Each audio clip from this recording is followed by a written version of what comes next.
Néstor Franz, ingeniero agrónomo magíster y hoy en día se desempeña en la Agencia de Extensión Rural del INTA en Coronel Moldes, Córdoba. Si es correcto, decime, dame el ok. Así, Sí, perfecto, venís bárbaro. excelente. Bueno, le voy contando a la gente, así mientras damos un poquito de lugar para que se vayan sumando algunos más, les voy contando que esta es la séptima charla que tenemos así vía Instagram, más allá del micro de ovinos que sale los lunes a las 8:30 por Canal Rural, dentro del programa Mercado Visión, programa en el que trabajo hace casi 6 años. Y bueno, este micro que lleva un poquito más de 6 meses, abrió varias puertas. Y la idea es seguir dando esa apertura del mundo ovino a la gente y mostrar lo que se hace en nuestro país hacia el mundo y también ver qué ocurre en el resto del mundo. El otro día me fijaba los precios de lo que se paga el cordero, por ejemplo, en Uruguay y digo, qué lejos que estamos. ¿Por qué? Porque son números que decimos, ojalá se pagara eso acá. Pero bueno, son cosas que vamos a ir abarcando semana a semana, lunes y jueves. La idea es seguir haciendo estos vivos lunes y jueves. Así que con Néstor Franz compartiremos esta charla y seguramente algunas más, si es que no se enoja después de esta horita. Es de 6 a 7 porque hay varias charlas más en esta jornada, a las 7:30 y otra. Teníamos planificado hacer esta a las 7 de la tarde, pero la adelantamos una horita para que puedan después continuar con otras de las propuestas. Hay muchas online, así que Néstor, gracias por este tiempo y gracias a los que se están sumando vía varios conocidos que han pedido esta charla, varios que han dicho, che, qué bueno. Así que Néstor, gracias. Y bueno, vos tenés unos mates, disfrutalo por mí, yo la verdad que no llegué a preparármelos. Y vamos No, a hablar antes que yo, nada, gracias a vos por convocarnos a participar con vos. Necesitamos que los ovejeros tengan un espacio y nos podamos comunicar y que esta cadena se haga visible, que tengamos visibilidad, que es una de las cosas que por ahí nos falta. Hay mucho entusiasmo, sobre todo en la región centro. Vos sabés que me llamó la atención de tus últimos años, cómo se está activando. Bueno, se han organizado mucho los productores, ¿viste? Cosa que acá en Córdoba, por ejemplo, la Cámara de Ovinos, cooperativas, grupos, también en el sur de Santa Fe, norte de Buenos Aires, el este de La Pampa. Y lo que nos está faltando un poquito es empezar a trabajar en conjunto porque tenemos más o menos las mismas problemáticas. Pero hay mucho entusiasmo y yo creo que hemos avanzado muchísimo y nos está faltando un poquito el segundo y tercer eslabón de la cadena para empezar a trabajar. Y yo creo que la ley ovina, si se renueva, va a apuntar a esos dos eslabones específicamente. perfecto, bueno, sí, son cosas que se están trabajando. Hay que ver cómo se termina de modificar. Sé que ya hay un borrador bastante avanzado, esto te estoy contando un off, bueno, se están enterando muchos, hay un borrador bastante avanzado sobre la modificación de la carne, iba a decir, la ley ovina para lo que es la renovación a partir del año próximo. Bueno, se están enterando. Perdón si tenían el secreto guardado. Así que bueno, No, Néstor, no, está bien, está bien, está es un bien. placer para mí. Es un placer y varios que han escrito por privado varias cuestiones ya. Si ves que en algún momento dejo de mirarte es porque estoy haciéndome anotaciones para poder llegar a No, tener está algunas de bien, las está bien. preguntas. Ahí tenés algunos, viste, que hablan de que me he esquilado, claro, porque me sacó la barba. Estaba con Ah, barba, bien. viste. Y Así que bueno, los amigos ya me conocen. es el tema del confinamiento. Algunos, viste, o sea, dejamos la barbita que vaya creciendo en el confinamiento. Pero bueno, te hace más joven estar así sin barba. Bueno, Néstor, tema carne ovina. Hemos hablado días anteriores con Ucheli como referente del sector porcino para preguntarle algunas cuestiones. Hemos hablado con Roberto Boffi, para mí uno de los grandes referentes sobre lo que es la comercialización de la carne a gran escala. Yo he hablado anteriormente y he viajado para ver pequeños productores y entender un poquito las diferentes formas en que se va articulando la cadena. Ahora, algunos dicen, necesitamos aumentar la cantidad de kilos caminando por hectárea, más allá de la cantidad de cabezas. Dicen, necesitamos aumentar la cantidad de cabezas. Hoy en día se habla de un stock de 15 millones, más o menos, pero rondando ese número. Ahora, se habla también de razas, se habla de tipos de razas específicamente, así que vamos a encarar, si te parece, el tema a través de, primero, optimizar. ¿Cuáles son para vos algunos de los preceptos básicos a la hora de optimizar la cadena desde el punto de vista o hacer más eficiente la producción de la carne ovina, Néstor? Ubicámonos primero de tranquera hacia adentro, ¿no? Vamos a arrancar en el primer eslabón, donde por ahí las cabañas de la zona nuestra siempre han tomado la iniciativa y van un paso más adelante. El problema son los criadores, o sea, esa genética tiene que volcarse o desparramarse en los campos de cría. Y el productor nuestro de cría no tiene todavía toda la tecnología incorporada, sino que de a poco lo está haciendo. Eso también es un trabajo fuerte de extensión. Lo han venido haciendo indirectamente las cabañas, cuando le venden los reproductores, las universidades, escuelas agrotécnicas, el INTA también en algún momento. Por ejemplo, Córdoba no teníamos definido todavía en la regional Córdoba un lineamiento fuerte en pequeños rumiantes. Sí en el noroeste de Córdoba, en cabras más que todo, pero no en ovejas. A partir de 2 o 3 años a la fecha, el INTA de Córdoba, la regional, toma posición al respecto y ha desarrollado un módulo ovino que ya está funcionando en Manfredi. O sea, ¿qué estamos haciendo? Estamos adaptando tecnologías que hemos generado en los últimos 20 años, pero es la primera vez que estamos teniendo afluencia de ovejas en campos agrícolas. Y está la problemática de incorporar esos ovinos a pasturas cultivadas y sobre todo base a alfalfa. Hay muy pocos ensayos realizados desde el punto de vista científico en la temática de alfalfa. Entonces estamos trabajando en esas líneas. Yo creo que el primer eslabón que tenemos que manejar muy bien es el alimento, cosa que es la ventaja comparativa que tenemos con el resto del país. En la Argentina siempre las ovejas fueron áreas marginales. Entonces se adaptaron a campos naturales y a manejos más extensivos. ¿Qué pasó en estos últimos años? Hemos traído la oveja a la región núcleo a competir de igual a igual con otras actividades y tenemos que ser muy eficientes en el manejo del alimento. Y como decís vos, por ahí no necesitamos tener más ovejas, sino que esas ovejas que tenemos nos produzcan más. Y hay dos formas de que nos produzcan más. Que tengan más corderos, que es una posibilidad que tiene la especie ovina de tener mellizos y trillizos, y que esos animales tengan mejor ganancia de peso y podemos duplicar el peso de faena. Salir de ese cordero clásico de 12, 14 kilos y llevarlos a 20, 22 kilos. Ahí automáticamente estamos cumpliendo el primer objetivo que vos planteaste, que es aumentar los kilos de carne en el campo. Eso no lo puede hacer cualquier región del país, pero sí lo podemos hacer nosotros.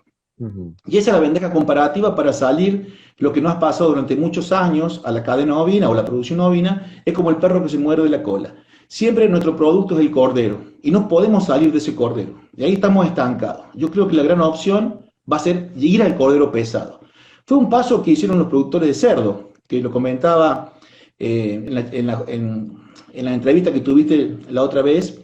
Entonces, ¿qué hicieron ellos? El lechón, estamos en una situación nosotros como en la cadena del lechón.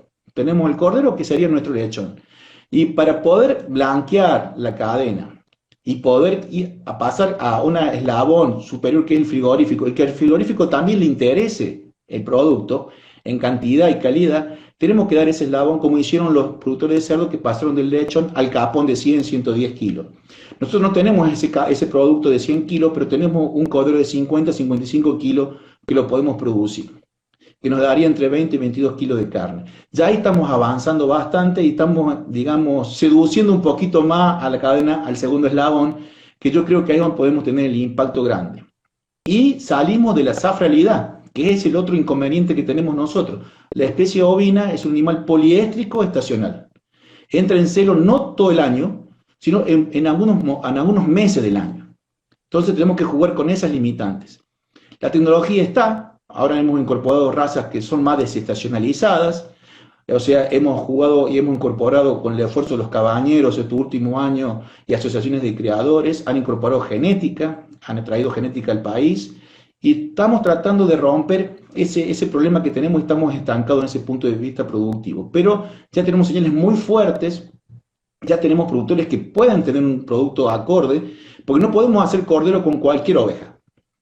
Por eso es importante que lo que planteas vos, la genética juega un papel importantísimo, porque para producir un producto competitivo de calidad y que tenga todas las condiciones organolépticas y de calidad nutricional, para entrar a un mercado que por ahí no lo conoce, porque tenemos que convencer primero al mercado interno y después jugar a la exportación. Guarda que la exportación no juega cualquiera, o sea, tenés competidores como Nueva Zelanda, Australia, Uruguay mismo, que son nuestros vecinos que hacen las cosas muy bien, pero la gran ventaja que tenemos nosotros en la Argentina es que los productores nuestros aprenden rápido, aprenden muy rápido, captan la tecnología, la vuelcan y después cuando los vas a visitar ya le agregaron algo nuevo. O sea, ellos siempre son innovadores. Esa es la gran virtud que tienen nuestros productores.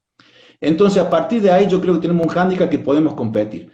Si podemos incursionar con el cordero pesado en la mesa de los argentinos y que lo conozcan, que lo tengamos presente en las bocas de expendio, la mayor cantidad de años, la mayor cantidad de meses, quiero decir, que lo podamos tener disponible el producto, yo creo que eso nos va a destrabar. Presencia del producto casi permanente en las góndolas. Yo creo que por ahí va la cosa. Si eso lo logramos, se van a empezar a destrabar varias cosas y vamos a seguir el camino de las otras carnes. Por eso yo creo que lo están viendo también otras entidades, CRA, también han formado parte de la Mesa Nacional Ovina, Federación Agraria, el mismo gobierno nacional en su momento, lo vio el ministerio. Yo creo que estamos convergiendo a una cuarta carne que está tomando mucha fuerza y el punto inicial yo lo vi muy, muy fuerte en Argencarne, que se dio el año pasado, sí, en San Justo, en Santa Fe. Ahí se mostró la cadena de carnes ovinas en su esplendor y las cosas que podíamos tener y las limitantes grandes que teníamos. ¿Cómo puede ser para hacer una degustación de carne de cordero? Una competencia con asadores, tuvieron que traer los corderos de Santa Cruz. No teníamos la carne ovina en Santa Fe ni en las provincias nuestras, con todas las normativas en blanco, digamos. Entonces no podrían llevar a una exposición animales que no tenían los papeles registrados. O sea, mirá los limitantes que teníamos y tampoco era carne que venía con todas las normas de un frigorífico habilitado. Entonces tuvimos que traer animales faenados de Santa Cruz para poder hacer la exposición en Santa Fe. Imagínate qué locura, ¿no? Y encima un país tan grande y la otra ventaja que tiene el ovino que está en todas las provincias. Vos tenés 23 provincias y todas están adheridas a la ley ovina menos Formosa, que yo creo que es la última que se está por incorporar. Fíjate, y cada provincia tiene su estilo, su forma de producir, su idiosincrasia, sus productores y también sus ovejas. Y tenemos muchos ambientes distintos. Pero si volvemos a lo que es la región centro, que es la que puede tener el impacto más fuerte en producción de carne, porque tenemos una cosa que es el alimento, y tenemos tierras espectaculares para hacer pasturas, tenemos la llave que es la alfalfa, que otros lugares no lo pueden hacer. Yo creo que ahí está la fortaleza en la cual tenemos que asentarnos. Alimentación, genética e innovación tecnológica. Son los tres puntos, cuando vos me preguntaste cuáles eran los factores, sí, son esos. Y después organizarnos, por ejemplo, ¿no? En la parte de comercialización y tener un canal claro por el cual podamos canalizar la producción. Tranquilamente la podemos duplicar a la producción de carne, tranquilamente. El tema es el producto que obtengamos y cómo lo logramos. Uh-huh. Tenemos la genética. Yo calculo que tenemos 6, 7 razas en las cuales podemos aplicar esta tecnología. Bien. Perdona que me expandí en la...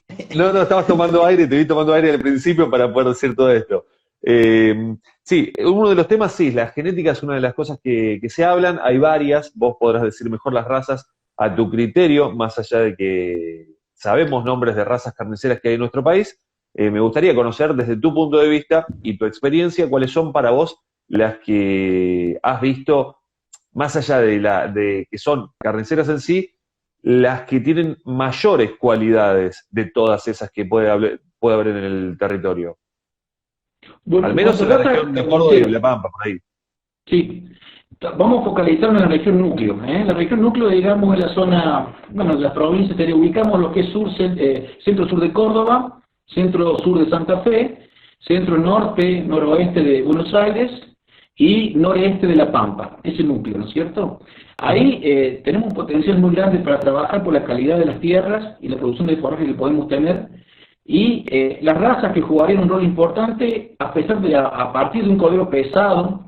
Primero, no tiene que tener exceso de grasa, esa es la primera normativa, porque el consumidor necesita una carne magra, que tenga la grasa justa, no excesivamente. Ya de arranque, las razas doble propósito tienen problemas ahí. Ya cuando vamos a corderos pesados, los llevamos a 50 kilos, 45 kilos vivos, ya tenemos problemas de engrasamiento. La raza en la cual podemos trabajar ahí, la que tenemos clásica en la región centro, que es el Hampshire Down, que es la más conocida, la más antigua, la que más se trabajó, líneas genéticas modernas, hay líneas inglesas, líneas neozelandesas, se trabajó muchísimo en tratar de disminuir el grado de engrasamiento de estos animales. Hay evaluaciones, ya hay DEPS, también hay evaluaciones de probovino avanzado, o sea, se ha trabajado mucho con esta raza, se está moviendo muy bien la asociación. También está la asociación Texel, trabaja muy bien, es nueva, muchos productores entusiastas, jóvenes, han avanzado muchísimo, el Texel se mueve muy bien en estos campos y excelente para cruzamientos terminales. ¿Qué ventaja tiene el Texel? Es un poco estacional, pero es una raza que te permite carnes magras, está considerada dentro de las carnes magras y sirve para corregir defectos de aquellas razas que se exceden en grasa. Entonces, con un cruzamiento terminal con Texel, sería un factor de corrección de las deficiencias de las otras carcasas. Aparte, es muy compacta, muy alto el rinde del gancho y alto porcentaje de cortes valiosos en la red. O sea, son los cortes que más precio tienen en la canal, ¿no? Digamos, el corte pistola, si querés llamarlo, son los cortes más valiosos del ovino. Después tenemos el Paul Dorset, que también es una raza muy importante. La usan mucho los australianos para cruzamientos terminales sobre merino y sobre otras razas laneras que ellos tienen. Excelente. ¿Qué ventaja tiene el Paul Dorset? Es desestacionada, o sea, no está concentrado el celo en un momento del año. Es una raza de gran porte, muy buen rinde. Es un animal de frame moderado a alto, grande, y tenemos un centro de mejoramiento de INTA que está en Esquel. Están trabajando muy bien los muchachos de INTA, tanto Demian como Martín, están a cargo de esa unidad, son de INTA, compañeros, trabajan muy bien, tienen todo el desarrollo tecnológico genético con provino y provino avanzado. Me parece que marcan un rumbo en esa raza. Uh-huh. De hecho, esos animales, parte de ellos van a ser adquiridos por la Estación Experimental de Manfredi para empezar a trabajar junto con ellos en esa línea de mejoramiento. También tenemos una que irrumpió en estos últimos años, que es el Dorper. Es una ventaja que tiene este animal, ventaja en su momento para aquellos productores que les gusta el doble propósito. Estos animales no tienen lana, o tienen una pequeña lana que después la pierde. Un animal muy rústico, un animal para ambientes difíciles. Fue desarrollado en Sudáfrica con razas locales africanas y el Dorset Count, que sería el Dorset con guampa, digamos, con cuernos. Es una excelente raza británica. Cuando estaban los ingleses allá en Sudáfrica la desarrollaron. Entonces el Dorper es un animal de muy buena calidad carnicera, mucha masa muscular, muy bueno rinde. Todavía la estamos estudiando, no tenemos mucha información de esta raza porque es más bien nueva. Así que está trabajando el INTA en una estación experimental en Corrientes, en Sombrerito. Ahí tiene una dotación de Dorper y lo están evaluando. Y los datos que me están pasando los chicos de allá son excelentes, o sea, están funcionando muy bien. Otra raza que también tenemos que recuperar, la que está en la Argentina, que es el Sundown, que es pariente de la línea de los caras negras, digamos. Es el menos cara negra de los caras negras, porque cara negra no es uno solo, no es solamente Hampshire. Hay como 10, entre 7 y 8 caras negras. El Sundown es otro de los caras negras. Es una raza imponente, como transforma pasto en carne, es un animal muy versátil. Es un poco más desestacionalizado que el Hampshire, andan por ahí los dos. Son del mismo origen, son británicos. Son razas antiguas, pero muy productoras de carne. Y todavía hay algunas majadas Sundown, y me he enterado que están por importar algunos carneros de esa raza. Así que yo creo que es una línea también a tenerla en cuenta para los campos nuestros.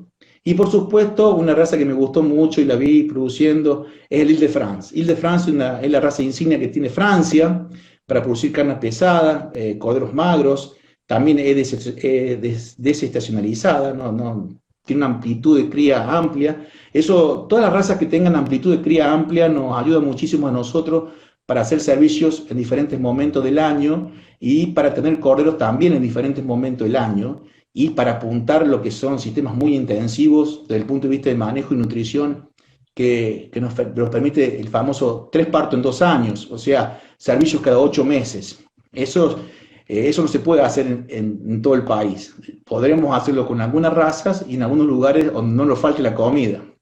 Y yo creo que es el lugar donde estamos nosotros actualmente.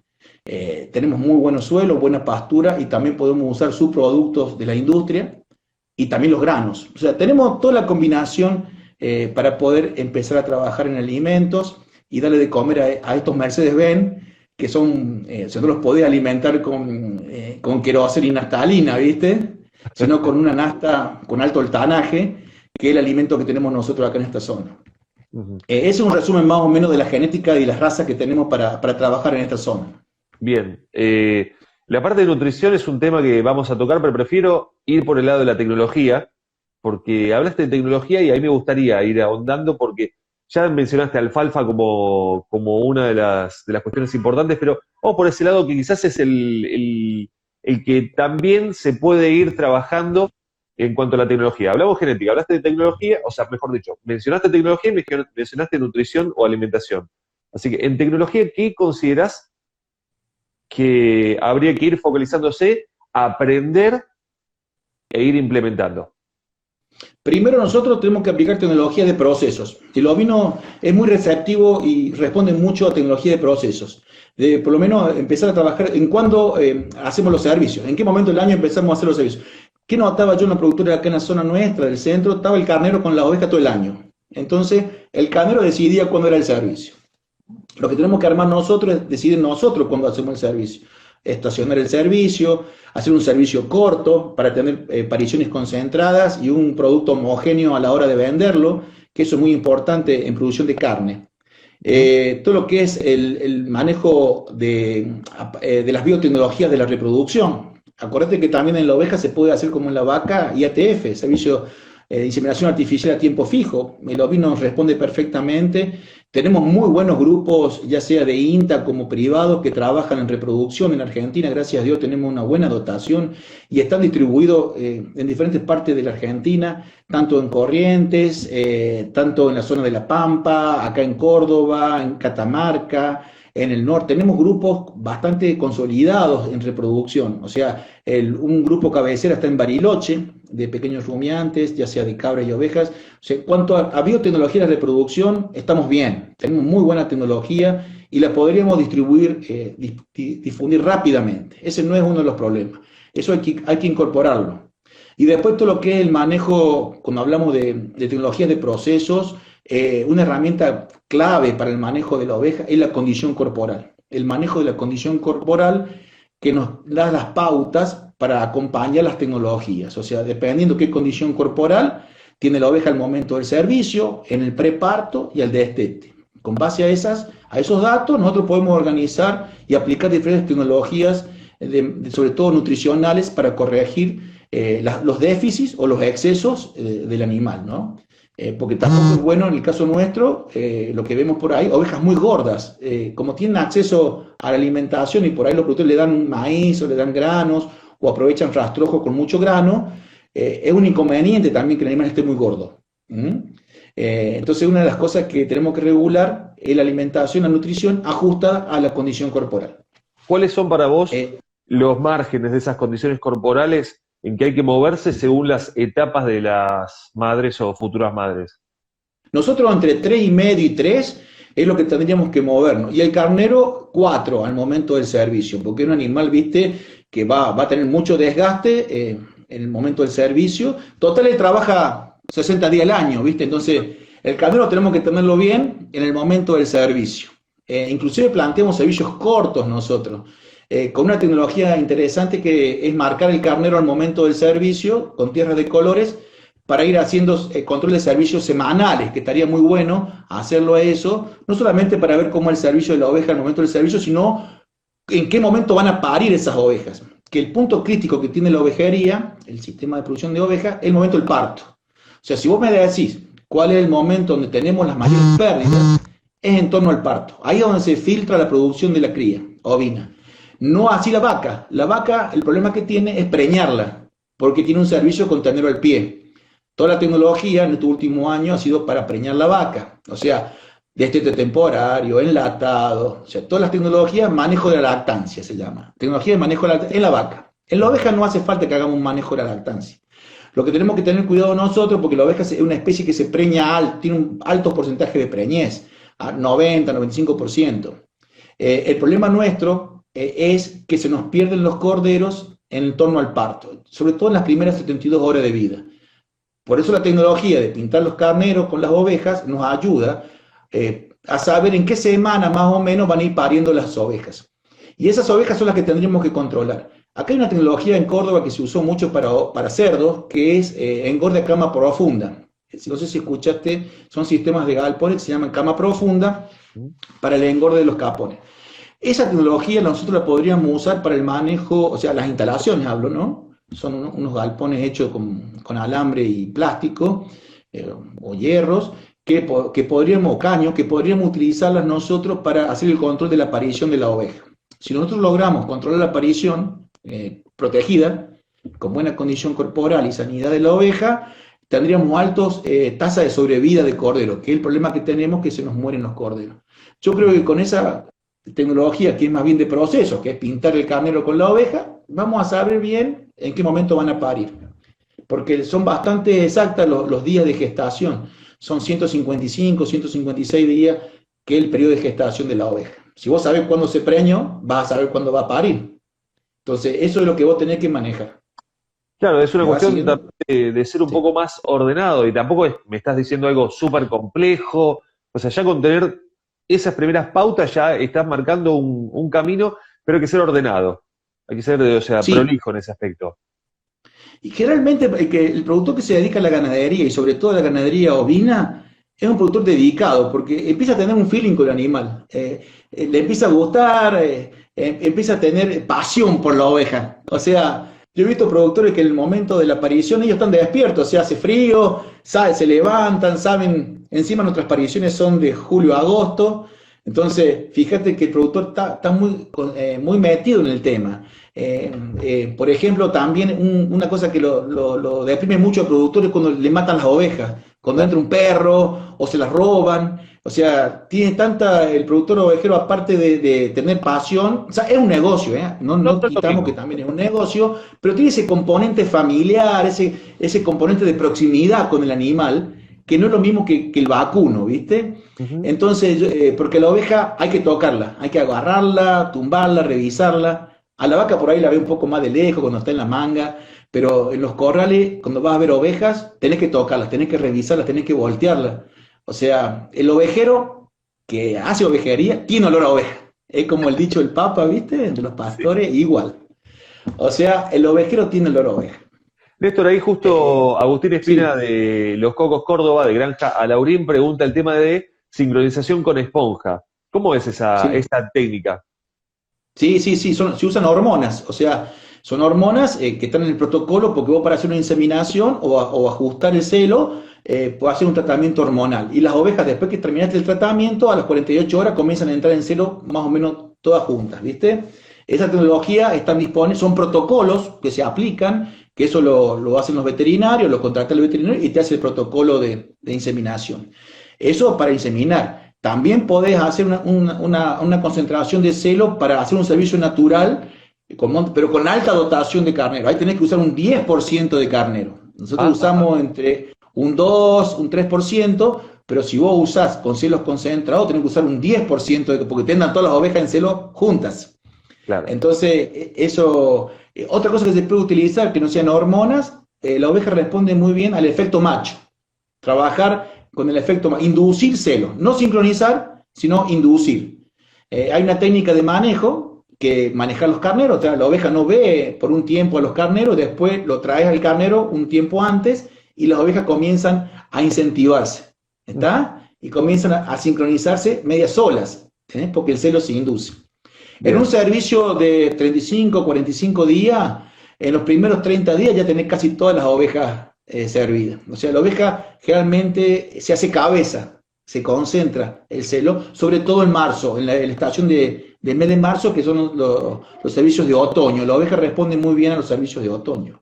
Perfecto. Entonces, tiene otra dinámica que el vacuno, tiene otra dinámica. Y ahora, Pero es un rumiante, un pequeño rumiante, y tiene una gran ventaja también que la vaca no tiene, que puede producir partos múltiples. Es una ventaja fundamental. Por eso hay dos tecnologías que yo las admiro, porque yo ha sido un antes y un después de esto, el uso del ecógrafo. El ecógrafo es fundamental para la ovejería. O sea, nosotros, los que hacen vacuno, ellos hacen el tacto. Claro. Nosotros no podíamos hacer tacto. Entonces nos dábamos cuenta ya cuando ya había pasado el momento, ya el animal estaba muy desarrollado, el feto. O sea, entonces la idea nuestra es que a los 30 días que vos sacaste el carnero, podés hacer ecografía. Entonces ya entra la oveja, saca la oveja que falló, que generalmente son pocas, y podés clasificar, que esto es lo importante, las que tienen gestación simple y la gestación doble. Entonces ajustas la alimentación para que a una no le sobre y a la otra no le falte. Entonces, de esa forma hace un manejo diferenciado desde el punto de vista de alimentación. Y también la oveja mellicera tiene otro comportamiento, es distinto, se comportan distintos que la oveja de gestación simple. Entonces hay que trabajar en cuadros distintos hasta el momento del parto.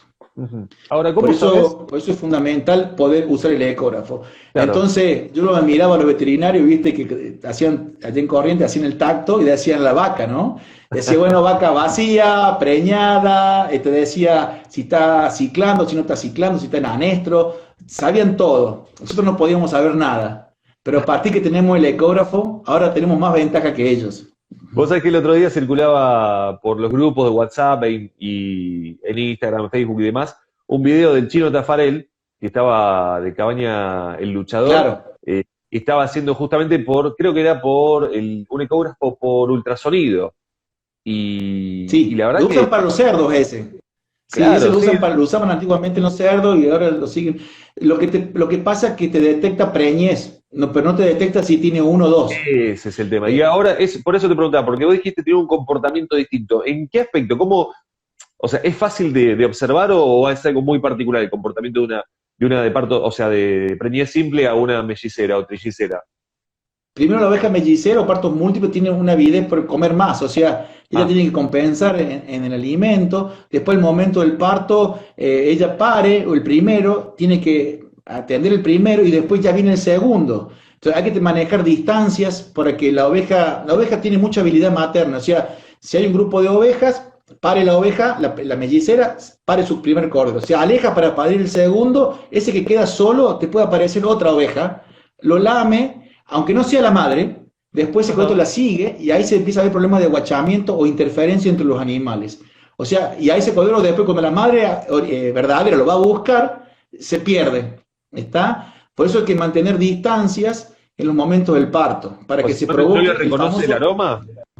Sí, lo que pasa es que si la otra oveja lo vino, lo lamió, se lo roba, se lo lleva, ¿viste? Entonces hay una confusión, digamos. Le pica el bichito de la maternidad. Nosotros tenemos que tratar de, como ovejeros, que se forme el vínculo entre la madre y el hijo. Eso se da en las primeras horas de nacimiento. Y esa es la fortaleza y el vínculo más fuerte que tiene la especie ovina, la madre y el hijo. Por eso es muy difícil después hacer el destete, es muy difícil separar ese vínculo, pero hay que hacerlo. Si nosotros logramos que ese vínculo se forme, es muy difícil que ese cordero se pierda o que se nos muera. Si la madre está en buen estado, buena condición corporal, buena lactancia, ahí tenemos gran parte del partido de la cría ganada, ¿está? Entonces, esas son las cosas que tenemos que manejar en el momento. También es más sensible a los parásitos, tiene un comportamiento distinto, o sea, se llama alzada la lactancia. Tiene menos condiciones, se pone como si fuera más predisponente a factores de parasitosis internas. Entonces, hay que manejarlas distinto, hay que hacer un control distinto de los parásitos, del manejo, campos limpios.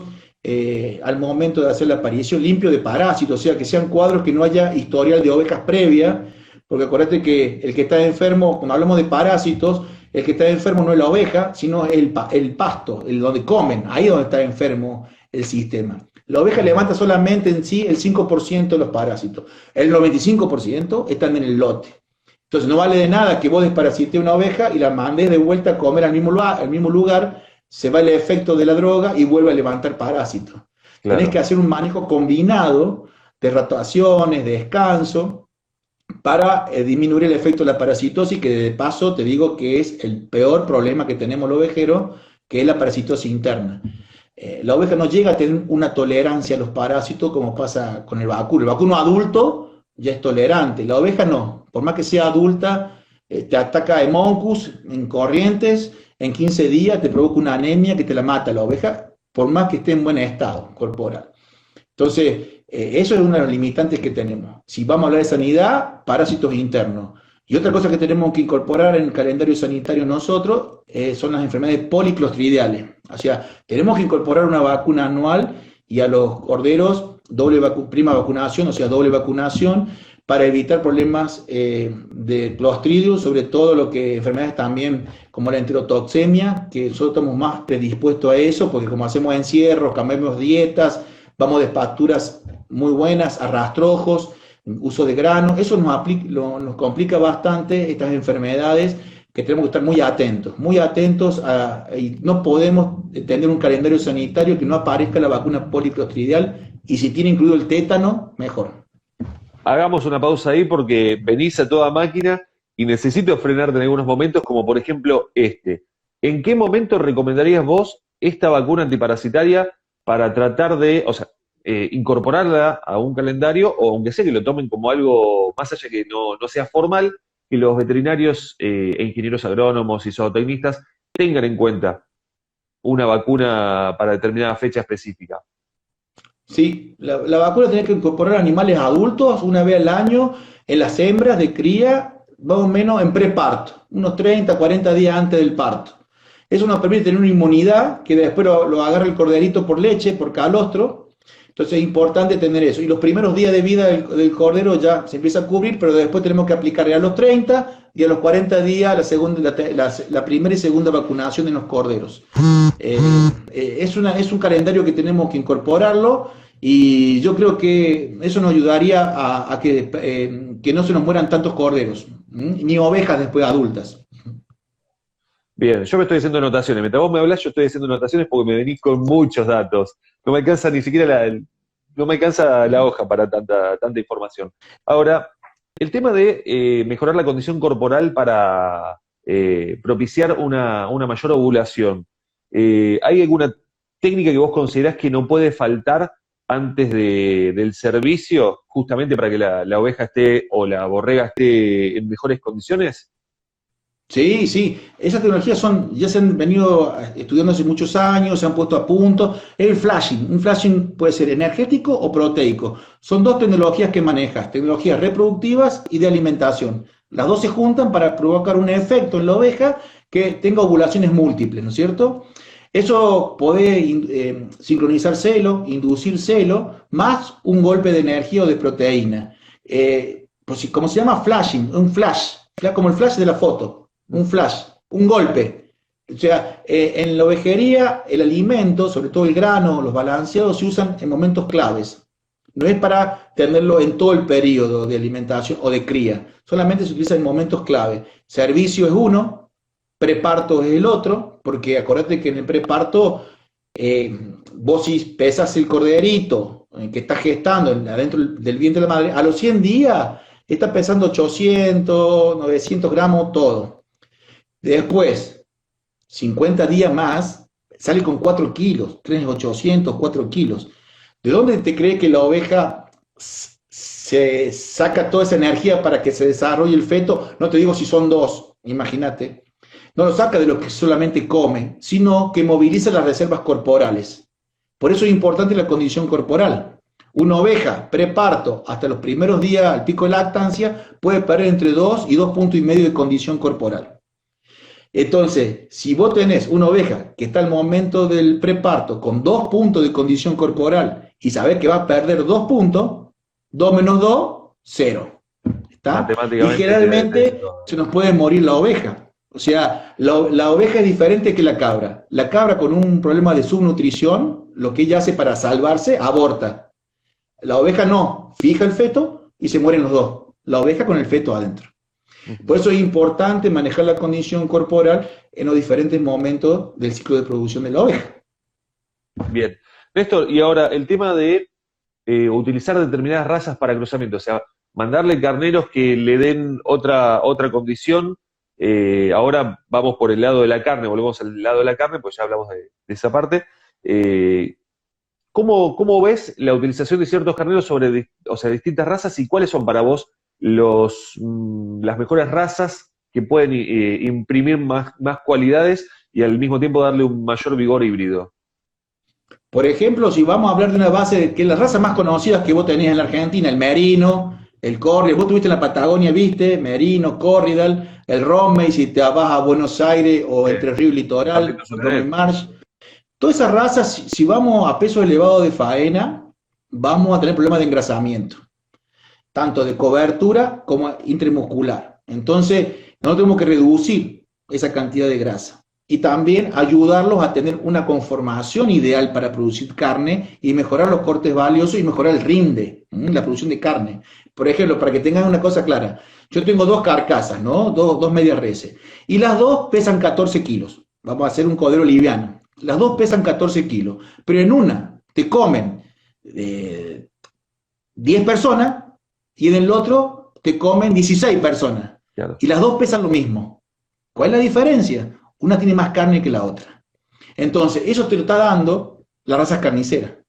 Entonces, aumenta el rinde, no solamente al gancho, sino el rinde en carne, que eso es lo que nos sirve a nosotros. Entonces, y te ajusta y te regula esa problemática. Entonces, por ejemplo, una oveja Corriedal, puedes cruzarla con cualquier raza que yo te había nombrado. Puedes cruzarla con Paul Dorset, con Texel, con Ile-de-France. Todas esas razas te van a permitir, y son razas de lana blanca, que es otro factor a tener en cuenta. Son cruzamientos terminales con lana blanca, entonces ese cordero que van a hacer, que es cruza F1, va a tener lana blanca como ambos padres. O sea, no van a tener tan buena calidad de lana, pero sí no te va a afectar el color.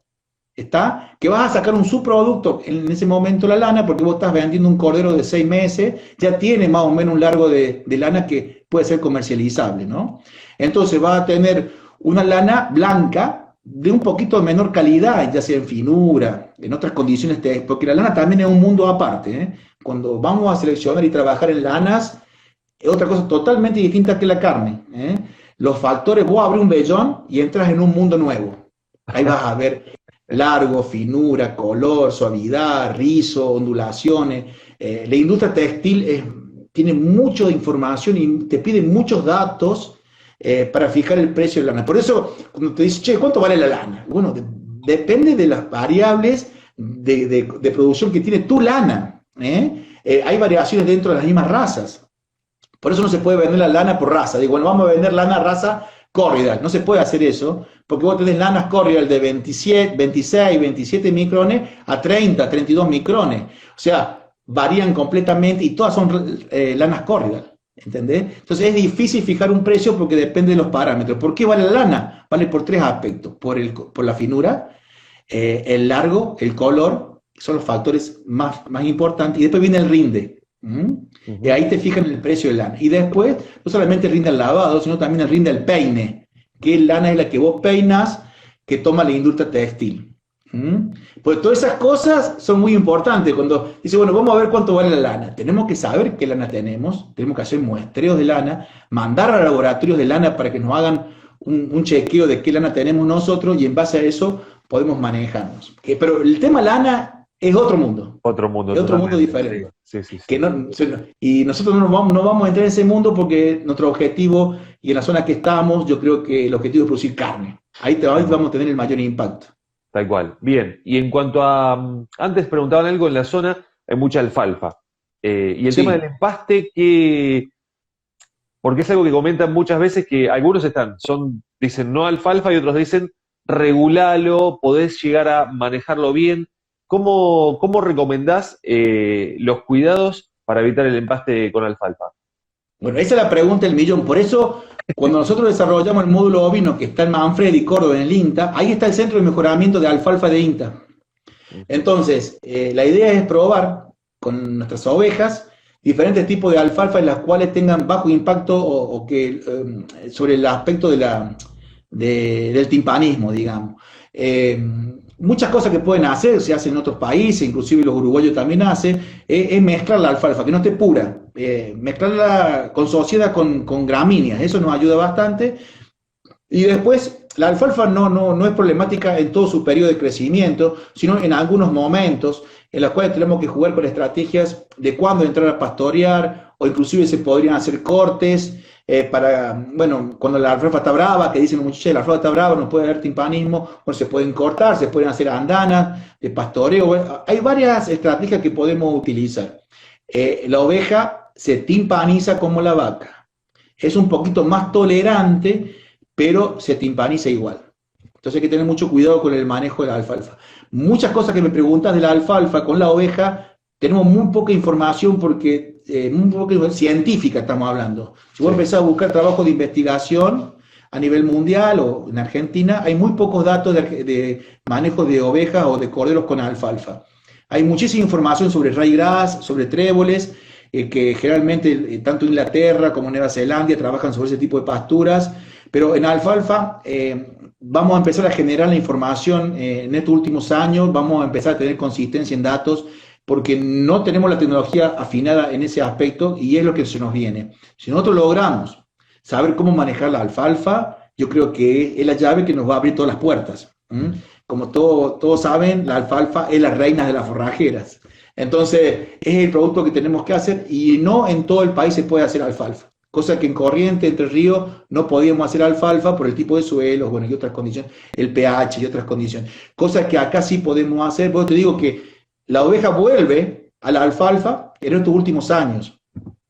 Había ovejas, pero en pequeña escala, o eran tenedores de ovejas que tenían poquitas, pero ahora vienen en escala grande. Ya hay campos que tienen 500, 600, 700 ovejas y están empezando a trabajar sobre pasturas cultivadas y han elegido la alfalfa, que me parece muy bien. Yo creo que es la que tenemos que elegir, pero ver cómo la vamos a trabajar, cómo la vamos a manejar, tratar de captar la experiencia de los que crían vacas y engorde de novillos en alfalfas, que cuando eran las zonas antiguas de invernada, ¿no? También hay productos que se pueden echar, anticaminativos. No use el anticaminativo en agua, porque la oveja es un animal que no toma mucha agua, sobre todo aprovecha mucho el agua de la pastura. Si tiene mucha agua la pastura, la oveja aprovecha muy bien el agua de las pasturas. Por eso, con que el animal tome agua una vez al día, si está en pasturas de verdeos, no hace falta más. ¿Qué pasa? Usaban los anticaminativos en agua y las ovejas se empastaban igual porque no tomaban el agua. Entonces, ¿qué hacían los productores? Hacían cuadros chicos o franjas chicas de pastoreo y directamente pulverizaban a la alfalfa, ¿está? Con el producto. Y después entraban a pastorear ella. Pero no usarla en el agua porque el animal no tomaba agua, porque aprovecha muy bien el agua de la pastura. Bien, mira, hablaban alguien, ahí leí que justamente preguntaban por PRB, yo pensaba también y hablo con frecuencia con un fanático del PRB, Seferino Brandone, Sí. que él es fanático, pero fanático del PRB y trabaja hace muchos años con el tema. ¿Cómo ves trabajar, justamente implementar PRB en algunas parcelas, aunque sea? Genial, genial. Muchas tecnologías de PRB fueron desarrolladas con ovejas. Cuando se inició los pastoreos, esto de pastoreo Wassen, muchas de las tecnologías eran a partir de ovejas. Entonces, calza perfecto. O sea, el ovino se adapta muy bien a estos manejos y yo creo que nos permitiría un montón de hándicap en ese aspecto, controlar malezas, podemos también aplicarlo para renovar pasturas, pastoreo regenerativo, ahora está el grupo OBIS 21 que trabaja con el manejo de pasturas extensivas en Patagonia y también en Corrientes, Litoral, y también en algunas zonas de la región centro. Yo creo que es una alternativa muy importante para poder usar. La clave son pastoreos cortos, intensos, y de vuelta al cuadro con periodos largos, prolongados. Yo creo que son las estrategias que tenemos que utilizar con el ovino. Funciona muy bien, muy bien. Bien, voy a abrir, ahora nos quedan 10 minutos. La verdad que se pasó volando. Para mí, nos presentamos hace 5 minutos nada más, pero ya nos quedan 10 minutos, así que voy a proponerle a la gente, los que quieran hacer alguna pregunta mientras tanto, que las vayan poniendo ahora como para seguir abriendo el juego y obviamente vamos a repetir estas charlas porque la verdad que creo que se abrieron muchos temas, muchos tópicos para ir desarrollando. Mientras tanto te pregunto, hablaban de los bloques para lamer en ciertas condiciones. ¿Cómo ves esa posibilidad? Perfecto, perfecto. Bloques proteicos, bloques minerales. Hay bloques que ayudan a aprovechar pasturas de baja calidad, como puede ser un monte ya en etapa avanzada del ciclo vegetativo de la pastura, O sea, eso nos permite también utilizar, nosotros lo hemos utilizado en la zona de Corrientes con pastizales naturales, también yo sé que en Patagonia lo han usado, los uruguayos también lo usan, funciona muy bien con la oveja. Lo que sí hay que ajustar bien la cantidad que hay que darle, porque son bloques, viste, que hay que ver para cuántas ovejas podés calcularle, porque para que todas tengan la misma posibilidad de comerlo, ¿no? Ayuda muchísimo el aprovechamiento de los pastizales de baja calidad. Y en algunos momentos del año para suplementar la oveja que por ahí carece generalmente de proteína, ¿viste? Pierde mucha proteína en la pastura y por ahí se le complica a las bacterias del rumen poder aprovechar esa fibra. Con estos bloques nos ayudan a eso. Bien. Así que altamente recomendados. Perfecto. Sí, que sean para ovinos, ¿no? Hay que tener cuidado que algunos tienen algunos componentes que son medios tóxicos para la oveja. Vamos a eso, vamos a ese tema. El tema alimentos que no son, o sea, ¿cuáles son algunos componentes básicos que uno supongamos, vamos a algo básico, agarrás la bolsa del alimento que decís, a ver si me sirve este que tengo para bovinos, si me sirve para bovinos. ¿Qué es lo que yo digo, si tiene esto? No, bajo ninguna circunstancia, si tenés algún datito ahí a mano. Hemos matado muchas ovejas por usar alimentos, por eso ahora están apareciendo jugadores en la cadena que antes no teníamos, están apareciendo empresas que hacen instalaciones de ovino, empresas que hacen alimentos balanceados para ovino, o sea, cosas que no, elementos específicos del manejo, herramientas, cosas que no teníamos, el uso de redes eléctricas que te comentaba, que estos jugadores que están empezando a trabajar, hay que tener mucho cuidado con los nutricionistas de las firmas y que incorporen al ovino dentro de su programa de alimentación, sobre todo el cobre es muy tóxico para la oveja, el selenio también es muy peligroso, la urea también es muy peligrosa, o sea, algunos aditivos que el vacuno lo tolera, la oveja no, pues hay que tener mucho cuidado, también el tamaño del pellet es importante, con la oveja que no sea un pellet muy grande, porque es muy voraz, muy ansiosa para comer y se puede ahogar. Nosotros recomendamos un tamaño de calibre de 8 milímetros, si va a ser un balanceado. O sea, y generalmente que el alimento generalmente no es un alimento total, sino es un balanceado que cubre ya sea energía o proteína. Todavía nosotros no hemos entrado en el sistema de feedlot. No. Si avanzamos en el sistema de feedlot, ahí sí vamos a necesitar por ahí alimentos integrales que tengan todos los componentes, ya sea también las vitaminas, los núcleos vitamínicos minerales. O sea, hay empresas que están trabajando acá en la zona de Río Cuarto, ya hay varias que están trabajando en esa línea, que yo creo que los productores le van a empezar a incorporar. A medida que vayamos intensificando los sistemas de producción y que empecemos a usar más el comedero de autoconsumo, toda la línea de comederos que podemos utilizar en ovinos, van a empezar a aparecer todos estos alimentos balanceados. Bien, bien. Ahí justamente me fui haciendo varias anotaciones. El tema de feedlot me parece que es un tema que podríamos desarrollar en una charla entera. ¿Cómo lo ves? Sí, el feedlot es una especialidad. Los que más saben de feedlot son los mexicanos y los españoles. Ellos tienen mucho, confinan el ovino el ciclo completo, ¿no? Tanto la cría como la recría y la terminación. Por ahí uno cuando habla de filo pensamos en la terminación, pero podemos hacer tabulado 100%. Lo que sí hay que ver qué raza y cómo la manejamos. No cualquier oveja puede ser confinada. Hay que tener mucho cuidado en eso. Sobre todo el componente de la lana. La lana, un animal con mucha lana confinado es un problema. Entonces, estas razas que van apareciendo de la nada podrían tener una chance en eso. Porque imagínate en un filo, el animal tiene que echarse, fíjate la condición que tendría de estrés si el animal tuviera... La oveja no le gusta el barro, ya arrancamos ahí. Los sistemas de filo no tendría que haber barro, tendrían que ser tipo hangares cerrados, con solarium, que las ovejas puedan salir, pero también puedan entrar. O sea, todo un diseño especial para feedlot y sistema de cría intensiva tabulada 100%. Las tecnologías están, pero no la estamos incorporando todavía en la Argentina. Muchos hablan de la oveja de diseño, estaban empezando a ver como ya de salir de las razas y hablar de biotipos, o de combinaciones genéticas, ¿viste? Como hablan en el cerdo, porque ya prácticamente los grandes productores de cerdo no hablan de razas, claro. Si no tienen línea paterna, línea materna, ¿viste? Yo creo que la oveja va a pasar algo así. Eso pasaría si empezamos a sistemas tabulados 100%. Bien, eso Todavía lo vamos a estamos medio desarrollar lejos porque de me gusta eso, la idea pero puede aparecer. de ampliar. Bueno, pero creo que es para abrir el juego por ese lado. Ahora, una de las últimas preguntas, porque nos quedan 4 minutitos.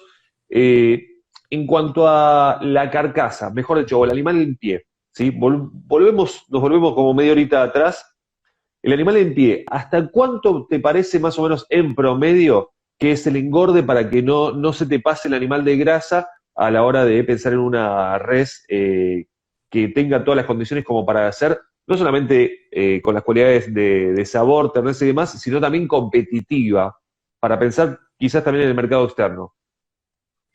Claro, por ejemplo, las razas doble propósito, las clásicas, las más abundantes, las que están más difundidas, tendrían que ser un peso hasta 35 kilos vivo, digamos. El cordero estamos hablando, ¿no? Sí. 35, ya 36 es problemático.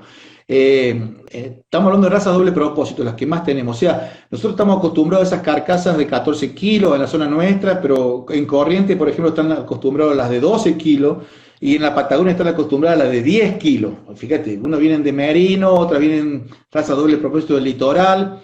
Las nuestras acá, lactancias de 60, 70 días, está sacando cordero de 28 kilos, o sea, te da una carcasa más o menos de 14, 13, 14 kilos, que es lo que se comercializa. Eso hay que tener en cuenta, ese peso para esas razas. Pero ya cuando hablamos de razas carniceras, podemos ir a un peso más elevado y sin tener problemas de engrasamiento. Estamos hablando del peso que te estoy diciendo, más o menos 45, 50 kilos podríamos tener cordero en pie para que nos estén rindiendo una carcasa de 20, 22 kilos, 23 kilos.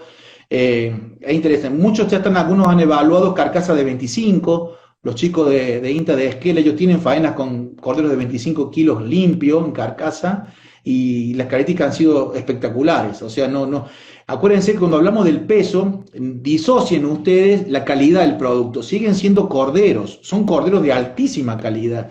O sea, no es porque sea pesado pierde calidad. Igual que el novillo, ¿viste? El novillo, si es liviano, si es un novillo pesado.